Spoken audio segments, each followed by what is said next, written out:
அனைவருக்கும் வணக்கம். குதம்பை சித்தர் பாடலிலிருந்து 3 பாடல்கள். "போங்காலம் நீங்க நற்பூரணம் கண்டோருக்கு, சாங்காலம் இல்லையடி குதம்பாய் சாங்காலம் இல்லையடி." என்னோட புரிதலை உங்க கூட பகிர்ந்துக்கிறேன். போங்காலம் நீங்க நற்பூரணம் கண்டோருக்கு அப்படின்னு அருளி செஞ்சிருக்காங்க. இப்போ நற்பூரணம் கண்டோருக்கு தான் சாங்காலம் இல்லையடின்ட்டாங்க. சாங்காலம் அப்படின்றதே இருள். அது இல்லை யாருக்கு அப்படின்னா நற்பூரணம் கண்டோருக்கு. அதுக்கு அவங்க போங்காலத்தை நீக்கியிருக்கணும். அது என்ன போங்காலம் அப்படின்றத பார்ப்போம். இன்னொரு பாடல்ல பூரணம் கண்டோர் இப்பூமியிலே வர காரணம் இல்லையடி குதம்பாய் காரணம் இல்லையடி. இப்போ அங்க நற்பூரணம்னு சொல்லிட்டாங்க.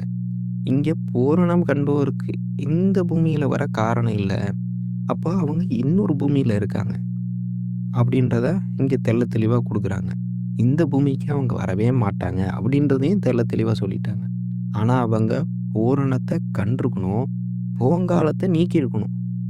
இது ரெண்டும் இருந்தா தான் சாயங்காலமும் இல்லை, இந்த பூமியில வர்றதுக்கும் காரணமும் இல்லை. இன்னொரு பாடல்ல செத்து பிறக்கின்ற தேவை துதிப்போருக்கு முத்திதான் இல்லையடி குதம்பாய் முத்திதான் இல்லையடின்ட்டாங்க. இதுல செத்து பிறக்கின்றான்றாங்க. அப்போ செத்ததுக்கு அப்புறம் ஒரு பிறப்பு இருக்கு. அதுக்கு இன்னொரு இதுல சொல்றாங்க தேவை துதிப்போருக்கு. செத்ததுக்கு அப்புறம் என்னங்க இருக்குது? செத்ததுக்கு அப்புறம் நம்ம என்ன போய் அங்கன்னா போய் பார்த்துட்டா வந்தோம்.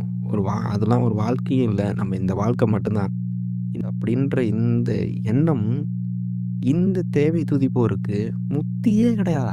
முத்தி தான் இல்லையடின்ட்டாங்க. முத்தியே கிடையாதுன்றது. ஆனா அவங்களும் ஒரு இடத்துல பிறந்திருக்காங்க. அது எந்த இடம்?